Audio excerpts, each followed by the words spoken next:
Hello, everybody. I think we had a great tribute to a great man, a great, wonderful guy. So I hope you liked it. You know, Doug, if you have any energy questions, we're ready. At the ceremony, Mr. President, you and Erica shared a moment. If you don't mind me asking, what words did you have for her? I've gotten to know her over the years. She's great. You know, Charlie always used to say she's very smart. He would always say that. You don't necessarily say that about a lot of people, but he always felt she was. And she's got a good heart, and, she's got a shot at making it even more special if you think about it. She's going to do good. I think she's going to do a good job.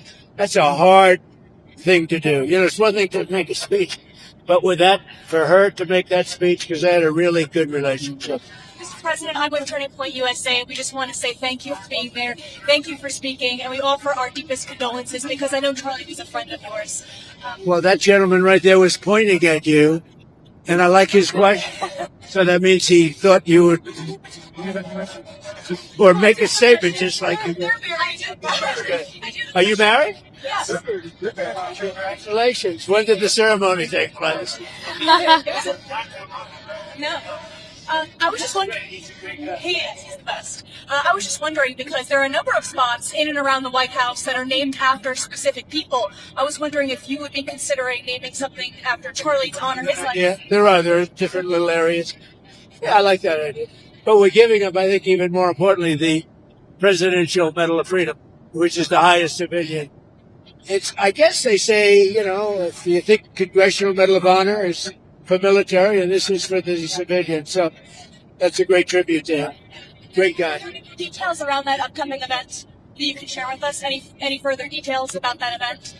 I think the event was just a flawless event. It was beautiful. I thought the last song was incredible, the way it was as we were leaving. In fact, I think I said, who is singing that song? And I think what I'll do is I'll grab it and I'll use it at rallies. We have rallies to get people elected, and I'll use it at some of the rallies. Wasn't that beautiful? That was the best rendition I've ever heard.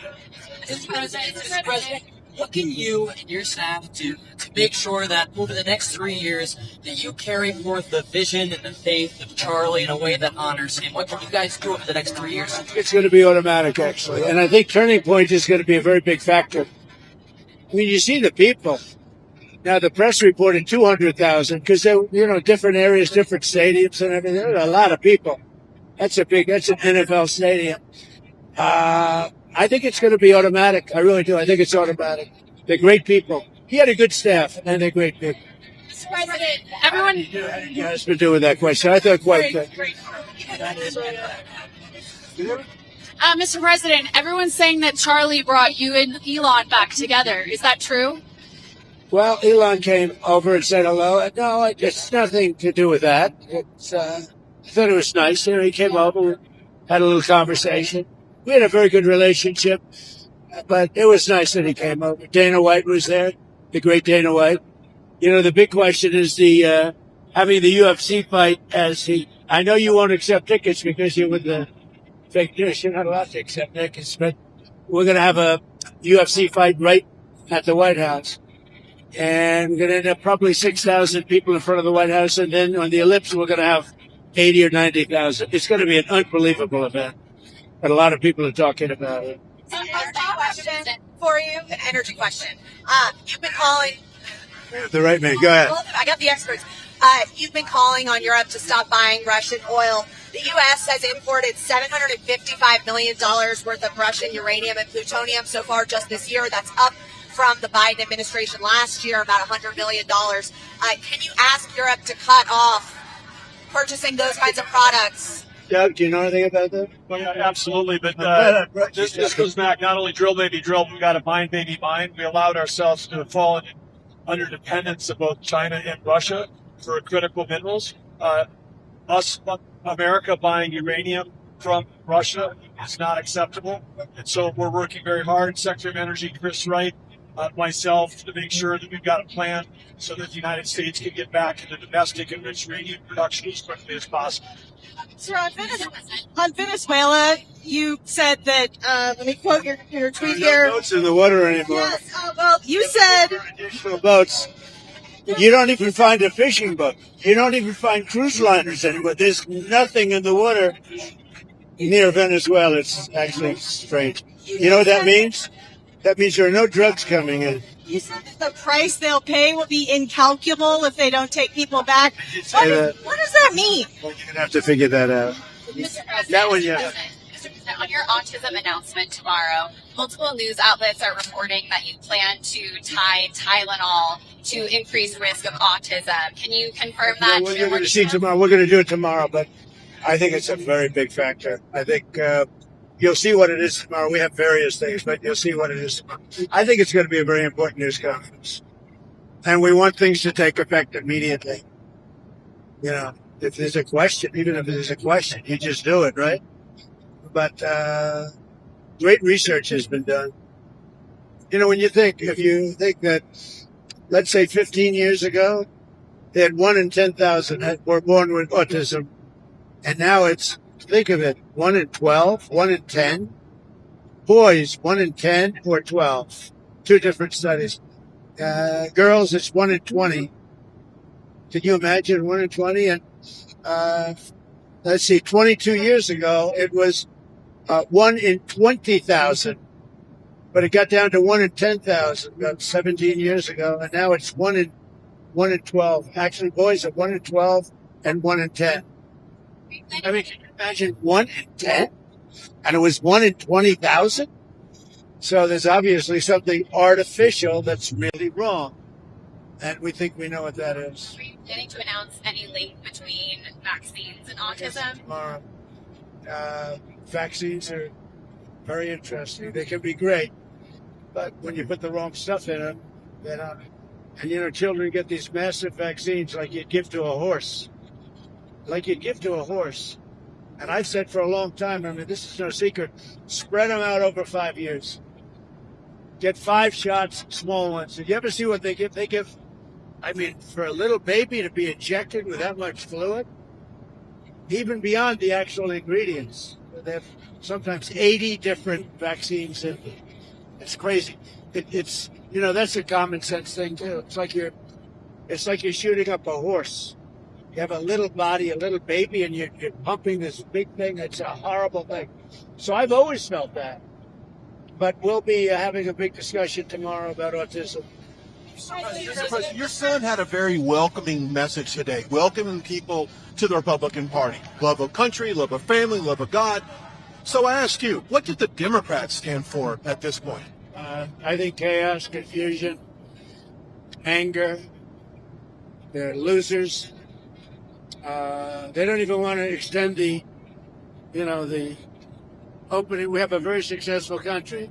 If we gave them everything they wanted, they're deranged. If we gave them everything they wanted, they wouldn't extend, in my opinion. You know, they say, oh, they want to meet with me. It's nonsense, but I'll meet with them.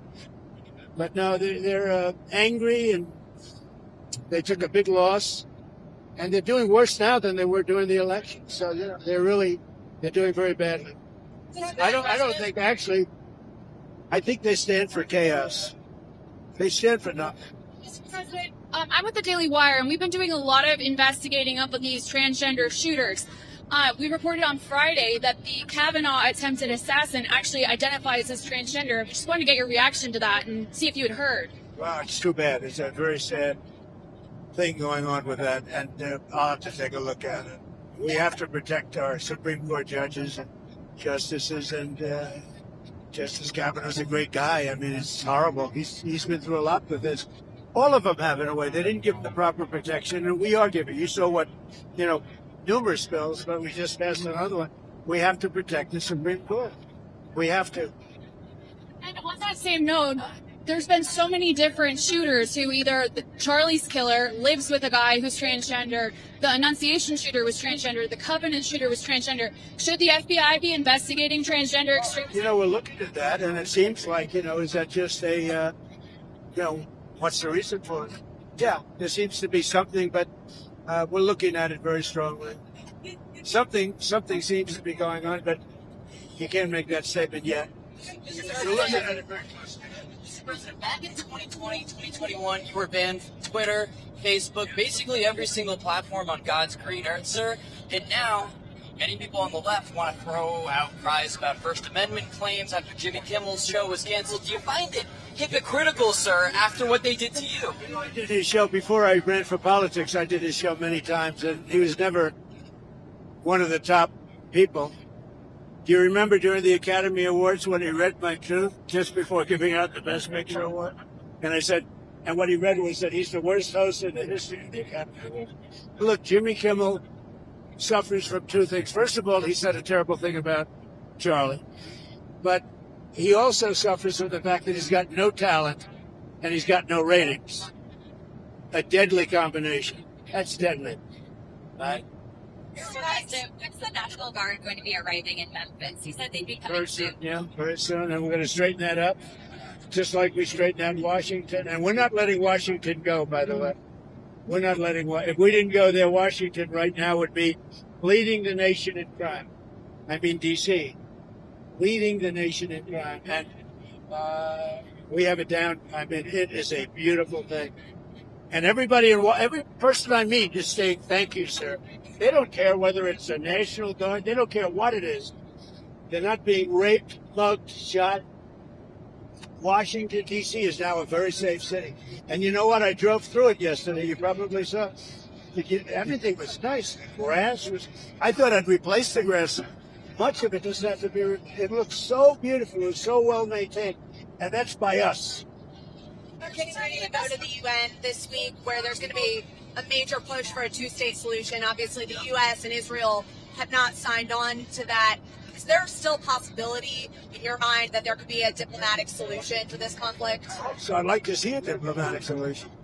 There's a lot of anger and a lot of hatred, you know that. And there has been for a lot of years. This is not something new, but hopefully we'll get something done. We're studying Gaza and dealing with Gaza very slowly. That's a real mess. The investigation is still ongoing into Charlie Kirk's killer and whether he had ties to groups. But do you have a sense now of whether he... Look, they've seen a lot for an investigation that's ongoing. I think they've done an incredible job. Have Even they found... the shells, so many different things. I mean, what's to say? Have you found direct links to... You mean about other Yeah, people? and does that affect your decision about how to proceed in terms of pursuing I these? think, as far as I'm concerned, but they're going to do a final report. Whether other people involved is what you're asking. It would look to me like not. Now, he did have a friend, but I don't... The friend seemed to be a little bit surprised. Mr. President, in regards to Pam Bondi, who should she focus on as far as bringing accountability? Everybody, really. It's a big office. She's doing a good job, but focus on everybody. There are a lot of crooked people that were here before me. You had people that almost destroyed our country. If I didn't win this election, our country would be destroyed. We wouldn't have a country right now. Thank you very much. Thank you very much. Thank you.